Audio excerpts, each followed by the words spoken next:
Para poder entender lo que es la Biblia, tenemos que entender que la Biblia tiene dos libros, esencialmente, que son el Antiguo Testamento y el Nuevo Testamento. Cada uno tiene un propósito diferente. El Antiguo Testamento tuvo un propósito esencial, que fue preparar el camino de Cristo para su nacimiento. La escogencia de un pueblo donde nacería el Salvador del mundo. Ese pueblo se escogió con unas características muy especiales, esencialmente porque era un pueblo con una cultura muy básica, ¿sí?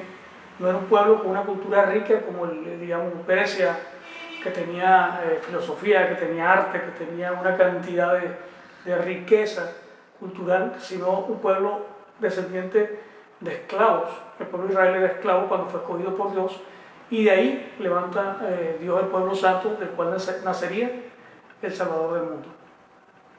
El pacto que Dios hace con ese pueblo tenía unas condiciones muy importantes y muy puntuales, ¿sí? Era tomar un pueblo de esclavos y convertirlo en una nación santa, obra maravillosa que realizó Moisés durante muchos años, en los cuales le da el carácter de nación al pueblo de Israel.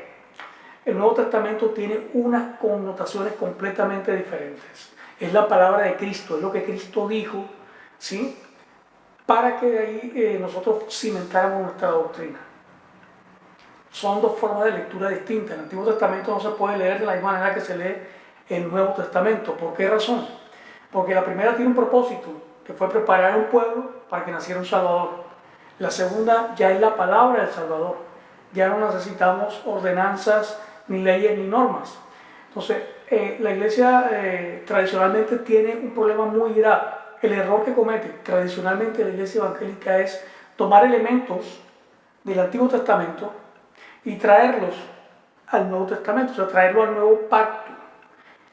Sabemos que Dios hizo dos pactos completamente distintos. El Antiguo Testamento tenía unas condiciones que no tenía el Nuevo Testamento. El Nuevo Testamento tiene unas condiciones que no tenía el Antiguo Testamento. Formas de lectura diferentes y formas de apropiación diferentes. Entonces, la iglesia evangélica está cometiendo muy frecuentemente el error de traer cosas del Antiguo Testamento y pasarlas literales al Nuevo Testamento. Esto ha generado una doctrina completamente alejada del espíritu del cristianismo, de lo que Cristo predicó. Necesitamos hacer conciencia de que la iglesia evangélica actualmente en el 2016 necesita ser reformada. Necesitamos cuestionar la doctrina, necesitamos una doctrina que se ajuste mucho más a lo que Cristo habló, a lo que Él dijo, ¿sí? Porque la doctrina que nosotros tenemos hoy en día es una doctrina judaizante. La Biblia es muy clara, el Nuevo Testamento es muy claro cuando dice en Gálatas 4, de Cristo se desligaron aquellos que por la ley judía se justifican, de la gracia han caído. Más claro no puede estar. Ahora, ¿por qué se cae ese error? Yo pienso porque se quiere defender una doctrina que es la que ha hecho que las iglesias crezcan y que es la que ha hecho que los pastores se enriquezcan, que es la doctrina del diezmo, que está en el Antiguo Testamento.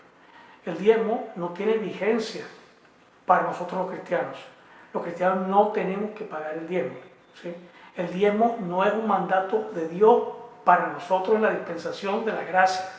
No lo es, está en el Antiguo Testamento, ¿sí? ¿Nosotros qué tenemos que hacer? Nosotros tenemos que colaborar con la iglesia, ofrendar en la iglesia, o los pastores y las juntas directivas de las iglesias establecer el diezmo como norma de la iglesia, mas no presentarla como palabra de Dios, porque no es mandato de Dios para la dispensación de la gracia. Entonces, ¿qué nos queda por hacer? Tenemos que retomar la doctrina evangélica. El llamado es a eso.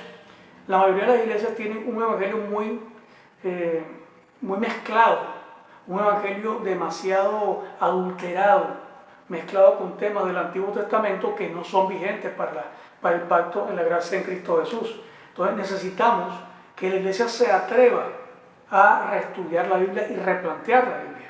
Así como el tema del diezmo, está el tema de la sexualidad, están otros temas que no se pueden imponer como palabra de Dios en la dispensación de la gracia que es en Cristo Jesús.